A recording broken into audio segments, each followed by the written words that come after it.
বাইরের দেশে একটা ডিপ্রেশন ছেলে বা মেয়ের জন্য বা কোনো মানুষের জন্য, এইজড হোক বা মিডিয়াম এজ হোক, স্টুডেন্ট হোক, তাদের জন্য তারা যদি ডিপ্রেশনে যায় তাহলে তাদের জন্য যা করা হয় তা আমাদের দেশে কোনো ক্যান্সার পেশেন্টের জন্য করা হয় না।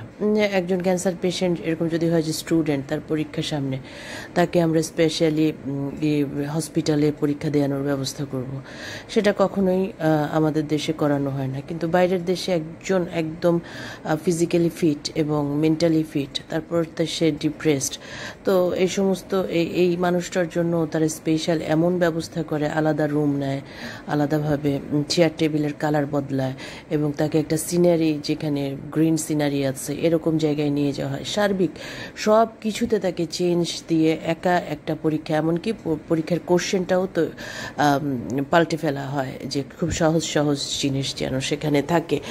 তো ডিপ্রেসদের জন্য এত কিছু করে, but we people don't die for the depression. কেন আমরা আসলে ডিপ্রেশনটা আমাদের কাছে এত হালকা হয়ে যায় কেন, এবং ডিপ্রেশনের জন্য আমাদের এত কিছু করা লাগে না কেন? সেটার জন্য একটা রিজন আমার মনে হয় পার্সোনালি, যেটা পার্সোনাল ওপিনিয়ন, সেটা হচ্ছে যে আমরা মুসলিম, এবং মুসলিম হওয়ার যেই প্রধান যেই সুবিধাটা, সেটা হচ্ছে যে আমরা যে কোনো জিনিসে মনে করি, বিশ্বাস করি যে আমাদের জন্য আল্লাহ আছেন এবং আল্লাহ আমাকে এখান থেকে উদ্ধার করবেন। এই যে বিশ্বাস, এই যে ইয়াকিন, এই বিশ্বাসটা থেকে আমরা ডিপ্রেশনের জন্য অন্য কোনো হেল্প না নিয়েও আমরা সুস্থভাবে বেঁচে থাকতে পারি। আর একটা জিনিস হচ্ছে যে যারা আর একটু ধর্মের দিক দিয়ে অগ্রসর, তারা হয়তো বা ডিপ্রেসড হয়ে গেলে নামাজ পড়ে, বা নামাজ কেউ না পড়লেও তারা কোরআন তেলাওয়াত করে। কোরআন তেলাওয়াত করলে তারা আবার এর থেকে বেশি যারা অ্যাডভান্স, তারা হয়তো বা কোরআনের অর্থ দেখে। তার থেকে অ্যাডভান্স যারা, তারা আর একটু ওই অর্থের উপরে যে তাফসিরটা আছে, যে বর্ণনাটা আছে কোনো রিনাউন্ড স্কলারের, সেটা পড়ে। এবং সব আর একটা জিনিস বিশেষ করে আমাদের ডিপ্রেশন ইনস্ট্যান্ট দূর করতে পারে, সেটা হচ্ছে দুরুদ। এই যে নামাজ, এই যে কোরআন তেলাওয়াত, এই যে দুরুদ, এই জিনিসগুলি আমাদেরকে একটা ভরসা দেয়, একটা আশার আলো দেখায়।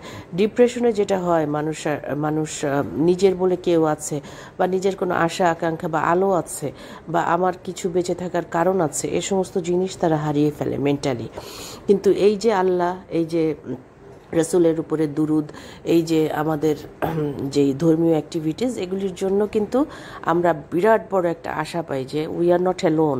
লোনলিনেস কিলস পিপল, কিন্তু যখন একটা যখন একজন জ্ঞানী এবং ধার্মিক ব্যক্তি লোনলি হয়, সেটা তার জন্য আরও কি হয়, রহমত স্বরূপ হয়ে যায়, তার জন্য আরও ব্লেসিং হয়, যে আমি আমার এই লোনলিনেসটাকে কাজে লাগাতে পারবো আমার ইবাদতের জন্য, এবং তখন তার ভিতরে আরও বেশি সুখ, শান্তি, আরও বেশি ভরসা কাজ করে, যার জন্য সে আরও বেশি শক্তিশালী হয়ে ওঠে।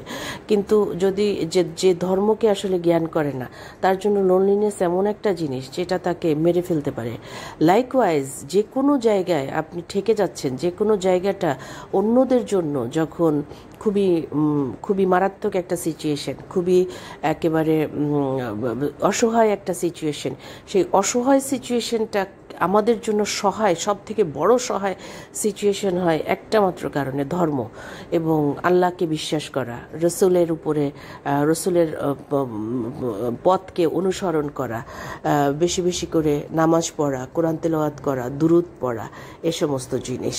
তো আমরা এগুলি যদি বাড়িয়ে দিই, তাহলে আমাদের আসলে ডিপ্রেশন তো একটা মেন্টাল স্টেট, এটাও অনেক বড় জায়গা, এবং আমাদের যাবতীয় যেই কাজগুলি আছে আমাদের জীবনযাত্রার জন্য, সত্যি আমাদের পথ থেকে যত বালা মুসিবত আছে এগুলি কেটে যায়, এবং আমাদের যত ব্যারিয়ার আছে, আমাদের সামনে যত সংকীর্ণতা থাকে, বা যত অবস্ট্যাকল থাকে, বাধা থাকে, এই বাধাগুলিও আল্লাহ কাটিয়ে দেয়। সুতরাং ধর্মকে আঁকড়ে ধরতে হবে ভালো থাকার জন্য, ভালোভাবে বাঁচার জন্য, সাহস নিয়ে, বুক ফুলিয়ে এবং শান্তিতে বাঁচার জন্য আমাদের ধর্মীয় কাজগুলি বাড়িয়ে দেয়া ভালো। পাশাপাশি আমাদের জীবনযাত্রার যা যা কাজ আছে তা তো আমরা করতেই পারলাম, আলহামদুলিল্লাহ।